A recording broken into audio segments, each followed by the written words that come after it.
Hi friends, நம்ம இன்றைக்கி வந்து ரொம்ப ஹெல்த்தியாகவும் ஈஸியாகவும் சாக்கோ லாவா கேக் எப்படி ரெடி பண்ணலான்றதை பார்க்கலாம். 1 கப்பு ராகி மாவு, 1/4 கப்பு கொக்கோ பவுடர், 1/2 கப்பு நாட்டு சக்கரை, 1 spoon coffee powder, 1/4 spoon baking soda, நமக்கு தேவையான அளவுக்கு வெண்ணிலா எசன்ஸு, 1/2 கப் அளவுக்கு ரீஃபைண்ட் ஆயில், அந்த அளவுக்கு எல்லாத்தையும் சேர்த்து நல்லா மிக்ஸ் பண்ணிக்கலாம். இது கூட நமக்கு பால் தேவையான அளவுக்கு சேர்த்துக்கலாம். நமக்கு வந்து பால் வந்து நிறைய தேவைப்படாது, கொஞ்சமாக தேவைப்படும்.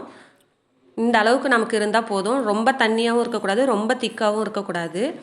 இப்போ நான் வந்து ஒரு குழி பணியார சட்டியில் தான் இதை ரெடி பண்ண போகிறேன். கொஞ்சமாக ஆயில் எல்லா இடத்துலையும் ஸ்ப்ரெட் பண்ணி விட்டுக்கிட்டு இதில் நம்ம ரெடி பண்ணி வச்சுருக்கிற மாவை ஆட் பண்ணிக்கலாம்.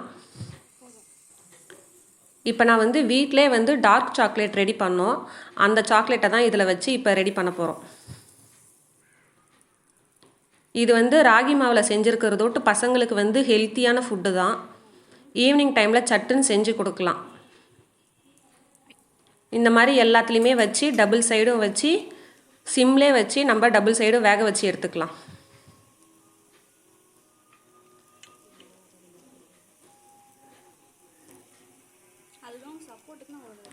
சிம்லே வச்சு கருக விடாமல் நம்ம வேக வச்சு எடுத்துக்கலாம். இப்போ பாருங்கள், நமக்கு ரெடி ஆகிடுச்சு. ஹெல்த்தியான ஃபுட்டுக்கெல்லாம் ஸ்நாக்ஸ்க்கெலாம் நம்ம பார்த்தா விலாஸ் சேனலை சப்ஸ்கிரைப் பண்ணிக்கோங்க. இது பார்க்கவே எம்மியாக இருக்குது. இங்கே பாருங்கள், நமக்கு இப்போ ரெடி ஆகிடுச்சு. இதை புடக்குள்ளாரே வந்து நமக்கு ஜூஸியாக இருக்குது பாருங்கள். அவ்வளோதான். Thank you friends.